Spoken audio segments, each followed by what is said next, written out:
maksiat atau dosa itu bukan hanya sekedar karena niatnya, tapi karena adanya kesempatan gitu.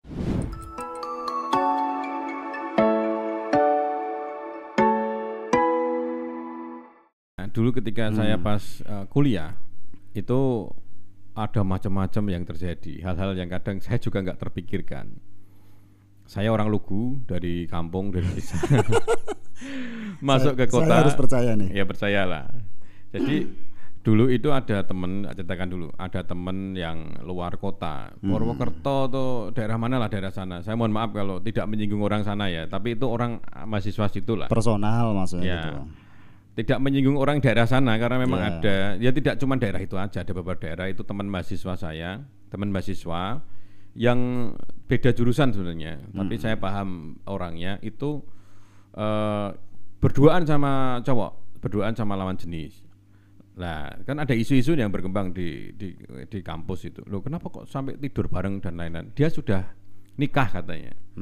Sudah nikah, katanya nikah kontrak. Loh, kok nikah kontrak? Aku baru paham karena saya juga orang awam dan tidak tahu apa-apa. Kawin kontrak katanya. Terus kontrak gimana nih caranya?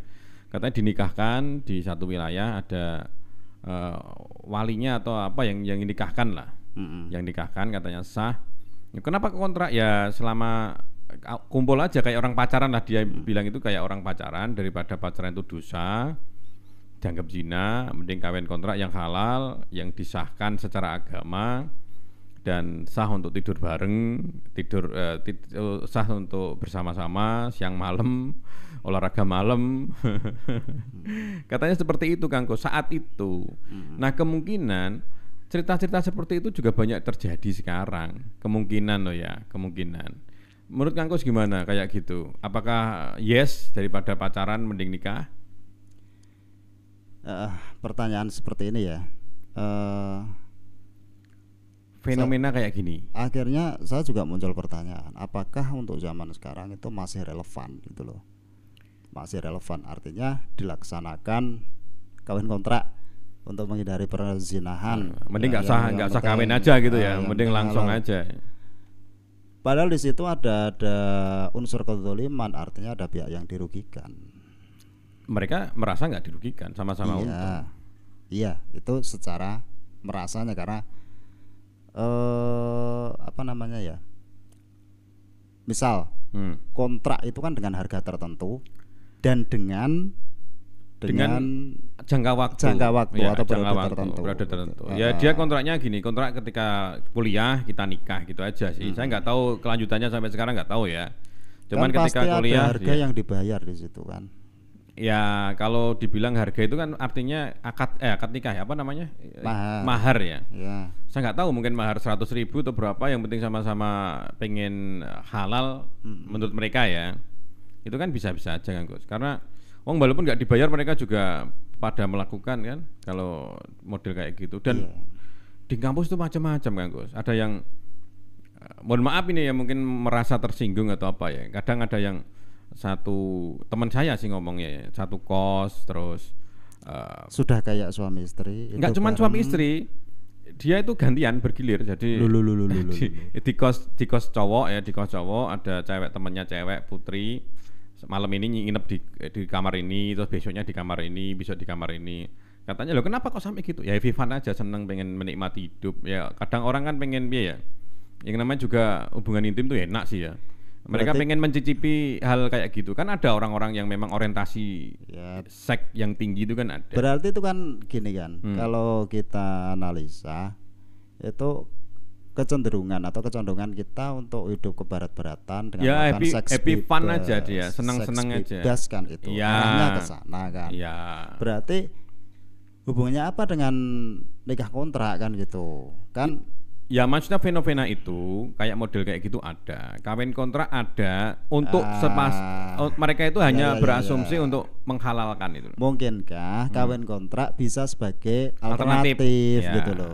Kan itu pertanyaan gitu. Ya. Makanya tadi kan muncul di benak saya itu, akhirnya muncul masih relevan enggak untuk zaman sekarang melakukan kawin kontrak kan gitu. Karena memang dulu pernah dibolehkan di masa Islam membolehkan dulu. Pernah dibolehkan, aku bilang pernah dibolehkan. Jadi di masa-masa perang zaman dahulu karena jauh dengan istri mungkin juga dibolehkan itu.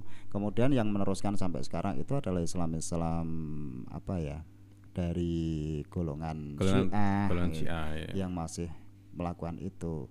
Tapi kan kalau kita lihat dari sisi kemanusiaan itu kan ada unsur kezaliman, ada pihak yang dirugikan gitu loh. Itu persepsinya Kang Gus? Iya, persepsi saya gitu. Kalau mereka enjoy aja berarti boleh dong? Bagi saya tetap apa ya, karena orang dirugikan itu antara sadar dan tidak sadar gitu loh. Misalkan alasannya gini Kang Gus, alasannya saya kumpul sama pacar misalkan, daripada zina misalkan, ini kepepet ini, darurat lah. Kenapa tidak nikah sekalian saja? Kenapa harus ketakutan? pakai kontrak? Coba aja misalnya ketakutan. Kalau misalnya dia ngomong ke orang tua mungkin nggak boleh karena dia masih kuliah. Jadi alternatif dia, oh ini darurat, ini nggak bisa di. Lah kemudian keabsahan dari pernikahan itu sendiri seperti apa kalau kontrak gitu loh? Artinya nggak sah dong. Lah pernikahan yang sah itu kan jelas secara fikih itu harus ada pengantinnya jelas kan, harus ada ijab kabulnya, terus ada wali nikahnya kan. Wali nikah dari cewek atau cowok? La nikah illa biwaliyin kan, tidak ada pernikahan kecuali dengan wali. Dan yang menikahkan sebagai wali yang menikahkan itu adalah orang tua dari si perempuan, pihak perempuan gitu loh. Kalau orang tuanya nggak ada, sudah meninggal? Lah itu ada namanya wali wali mujbir. Kalau tidak ada semuanya, dia lahir tiba-tiba nggak tahu keluarganya, seperti itu pakai wali hakim gitu loh. Nah, anggap aja itu wali hakim lah. Boleh bisa Kak, karena kebanyakan orang tuanya masih, saudara orang tuanya masih. Kalau dianggap sebagai ini darurat ini, daripada udah kepengen banget lah. Tetap nggak boleh ya? Nggak boleh. Waduh, agak repot karena juga gini ya. loh, sebagai wali mujbir pun, misal gini, sosok anak perempuan yang mau menikah itu orang tuanya sudah bercerai misal, kemudian orang tuanya sudah menikah lagi, berkeluarga di luar kota dan tidak bisa hadir menjadi wali, maka dia harus mewakilkan gitu loh. Resmi ya, tahu ya. Dia harus mewakilkan, saya wakilkan pada siapa, adik kandungnya kah atau kakak kandungnya gitu, untuk menjadi wali dari anak itu gitu. Kalau tidak ada wali semua, tadi kembali ke wali hakim, wali penghulu gitu. Wali penghulu, dan boleh ya? Boleh. Walaupun kontrak. Nah, makanya kita kembali tadi, kontrak itu katanya kan takut kepada orang tua. Tapi anggap aja gini, misalkan ada narasi gini, kita nikah sampai kita nikah asalkan kita cocok, itu kan juga kontrak Kang. Kalau kita nggak cocok kita cerai, itu kan juga kontrak juga kan artinya. Berarti kan kita gini loh, gimana? Kalau sudah ke arah pernikahan itu kan urusannya ke legalitas, entah dari sudut pandang negara ataupun agama. Nggak boleh nggak semacam itu? Bagi aturan yang kita anut sekarang itu tidak boleh. Atau misalkan gini, kita nikah kalau kamu nggak mandul, misalnya nggak punya anak, kita cerai, boleh nggak kayak gitu? Nah itu namanya ya itu bukan kontrak. Bukan kontrak. Apa kontrak. Namanya itu? Itu bisa dikatakan, misal gini, saya kasih contoh ya. Dalam pernikahan itu kita sering kan di buku nikah kita baca namanya sigot taklek kan. Ya.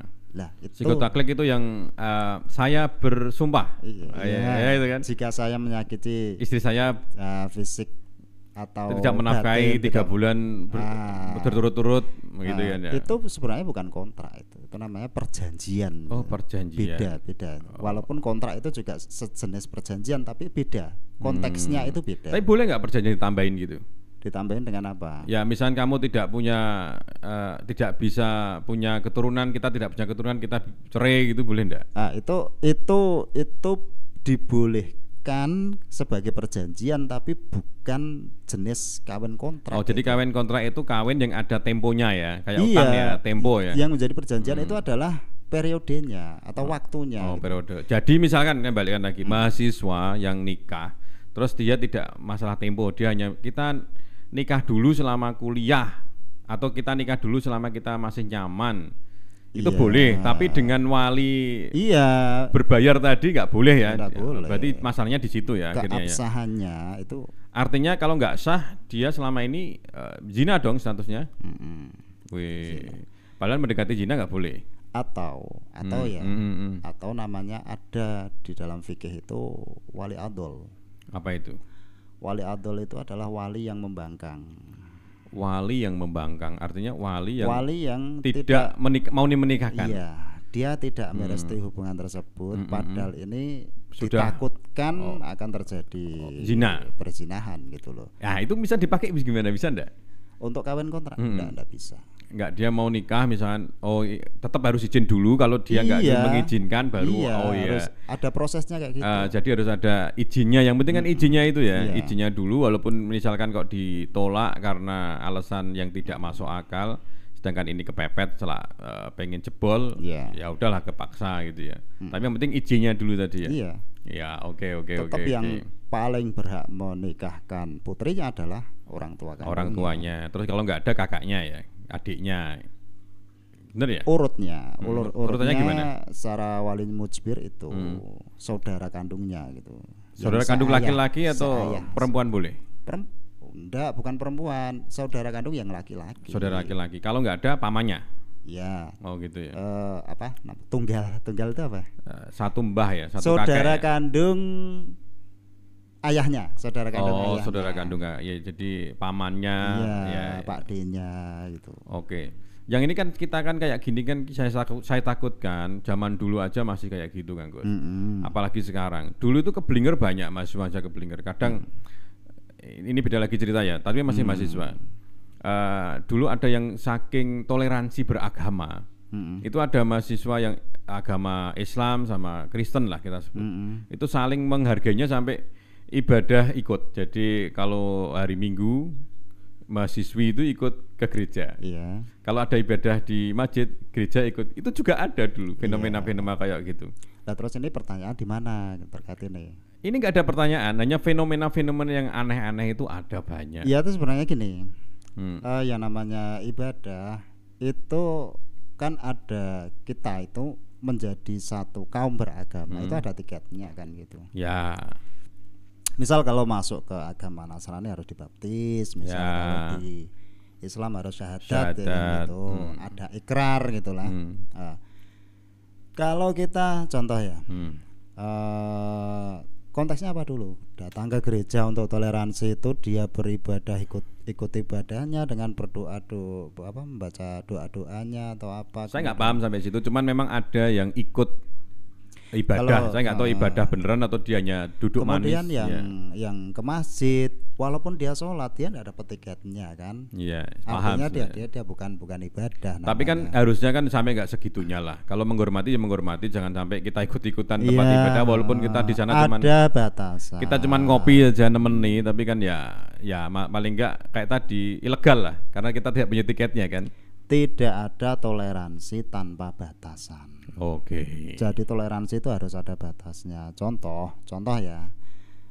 Aku punya teman yang non muslim. Itu ketika kita jalan bareng, terus kemudian saya mampir di masjid untuk melaksanakan sholat zuhur misalnya, dia itu nunggu di serambi, duduk di situ nunggu. Artinya dia enggak ikut masuk, ikut sholat enggak gitu. Terus kemudian bolehkah seorang muslim untuk berkunjung ke tempat ibadah orang lain misal? Ya. Lah, kita konteksnya datang ke situ untuk apa? Contoh kita wisata ke Candi Borobudur yang katanya itu adalah tempat peribadatan orang Buddha misalnya. Lah kita ke situ wisata kok. Hanya melihat keindahan budaya nenek moyang atau kita napak tilas sejarah itu kan itu bukan dinilai sebagai ibadah. Kemudian ke pura, kalau kita ada ibadah kan juga misalnya ke Bali gitu ya. Ke Bali kita bermain ke pura. Kita tidak beribadah dengan cara atau tata cara mereka juga tidak apa-apa gitu. Oke. Tapi yang penting kan nggak niatnya ya. Jadi kalau kita ke Candi Borobudur kan nggak pas patok ibadah mereka juga kita ikut sampingnya kan tidak kan. Ya, jadi konteksnya jelas ya. Ada batasan-batasan. Oke. Jadi fenomena-fenomena ini yang saya angkat ini fenomena di bukan di kampus saat itu ya. Memang macam-macam kayak gitu, dan saya pengen yang denger ini nggak cuman calon mahasiswa juga, tapi orang-orang tua yang dengerin. Soalnya itu banyak sekali fenomena kayak gini. Dulu itu ketika saya itu ada klub grup-grupan ya, ini biar tahu di apa namanya, di kampus itu ada misalkan daerah ini satu punya wilayah sendiri, geng ya, satu tempat, dan itu ketika pas waktu nganggur itu mereka pada minum-minum. Sehingga saya ketika kuliah Kang Gus itu, saya kalau di kampus paling saya pernah kos itu cuman ya berapa, 2 bulan 3 bulan. Setelah itu saya ngelaju. Karena ya kayak gitulah. Kalau mungkin belum kawan-kawan ada yang belum kuliah kan hanya jam-jamnya kan hanya segitulah. 3 jam, 4 jam kuliah sudah pulang. Waktu yang banyak itu kadang kita, kalau kita bisa memaksimalkan waktu, oke aja lah untuk banyak relasi, banyak teman. Tapi ketika kita tidak bisa ketemu dalam satu komunitas yang benar, kita akhirnya karena kita rikuh, karena kita kumpul orang, kita rasa-rasanya kayak jadi orang kayak berbeda, jadi kita ya paling nggak menghargai kan. Seperti kata Bang Nabi kan, yang namanya maksiat atau dosa itu bukan hanya sekedar karena niatnya, tapi karena adanya kesempatan gitu. Nah itu kesempatan banyak sekali karena jauh dari orang tua, dari pengawasan, kita dikasih uang lebih untuk uang saku, kita ada tempat kos yang kita bisa untuk istirahat sendiri maupun ngajak teman kita untuk tidur di tempat kita. Jadi seolah-olah anak SMA yang dilepas, anak SMA adalah awal-awal orang ABG yang benar-benar lagi mulai mengenal dunia luar gitu. Bunga itu lagi mekar-mekarnya itu.